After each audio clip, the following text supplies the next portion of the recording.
بسم اللہ الرحمن الرحیم۔ السلام علیکم پیارے دوستوں، امید کرتا ہوں آپ سب لوگ خیر و عافیت سے ہیں۔ آج جو میں قصہ آپ کو سنانے لگا ہوں وہ فرعون اور اس کی خاتمہ کا ایک بہت ہی خوبصورت قصہ ہے۔ ذرا غور سے سنیے۔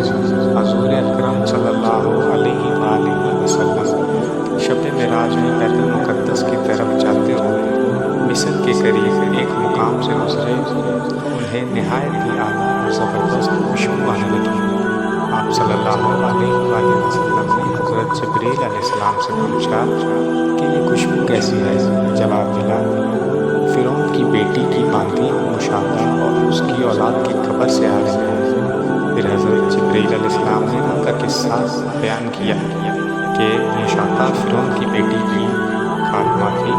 وہ خفیہ طور پر اسلام لا چکی تھی۔ ایک دن فرعون کی لڑکی کو کنگھی کرتے ہوئے اس کے ہاتھ سے اتفاقاً کنگھی گر پڑی۔ وہ اٹھانے لگی تو اس کی زبان سے بے ساختہ بسم اللہ نکل گیا۔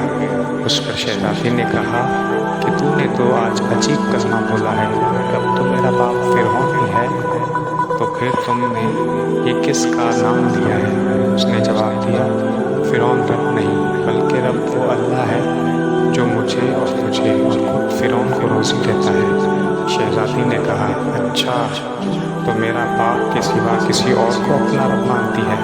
اس نے جواب دیا، ہاں، میرا، تیرا اور تیرے باپ کا، سب کا رب اللہ تعالیٰ ہے۔ شہزادی نے اپنے باپ سے کہلوایا۔ وہ سخت پر پاک ہوا اور اسی وقت اسے اپنے باپ میں بلاوا بھیجا کہ کیا تو میرے سوا کسی اور کو اپنا رب مانتی ہے؟ اس نے کہا، ہاں، میرا، تیرا اور ہم سب کا رب اللہ تعالیٰ ہے جو بلندیوں اور بزرگی والا ہے۔ فرعون نے اسی وقت حکم دیا کہ تانبے کی جو گائے بنی ہوئی ہے اس کو خوب تپایا جائے، اور جب بالکل آگ جیسی ہو جائے تو اس کے بچوں کو ایک ایک کر کے اس میں ڈال دیا جائے، آخر میں خود اسے بھی اس میں ڈال دیا جائے۔ چنانچہ وہ گرم کی گئی۔ جب آگ جیسی گرم ہو گئی تو حکم دیا کہ اس کے بچے کو ایک ایک کر کے اس میں ڈالنا شروع کرو۔ اس نے کہا، بادشاہ، ایک درخواست میری منظور کرو، وہ یہ کہ میری اور میرے بچوں کی ہڈیاں ایک ہی جگہ ڈال دینا۔ اس نے کہا، اچھا، تیرے کچھ حقوق ہمارے ذمہ دار ہیں، اس لیے تمہاری یہ شرط منظور۔ اس کی دونوں بچیاں اس کی آنکھوں کے سامنے اس آگ میں ڈال دی گئی۔ وہ فوراً جل کر راکھ ہو گئی۔ پھر سب سے چھوٹے کی باری آئی جو ماں کی چھاتی سے لگا ہوا دودھ پی رہا تھا۔ فرعون کے سپاہیوں نے اسے گھسیٹا تو اس نیک بندی کی آنکھوں تلے اندھیرا چھا گیا۔ اللہ تعالیٰ نے اس بچے کو اسی وقت زبان دے دی اور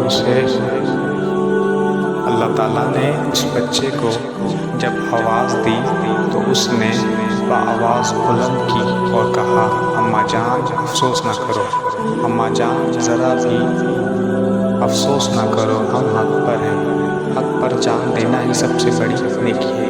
چنانچہ انہیں صبر آ گیا۔ اس بچے کو آگ میں ڈال دیا گیا اور آخر میں ان کی ماں کو بھی آگ میں جلا کر مار دیا گیا۔ یہ خوشبو کی مہکیں اسی جنتی محل سے آ رہی ہیں۔ سبحان اللہ۔ یہ واقعہ، یہ خوبصورت واقعہ حضرت جبریل علیہ السلام نے حضرت محمد مصطفیٰ صلی اللہ علیہ وآلہ وسلم کو شب معراج کے موقع پر سنا۔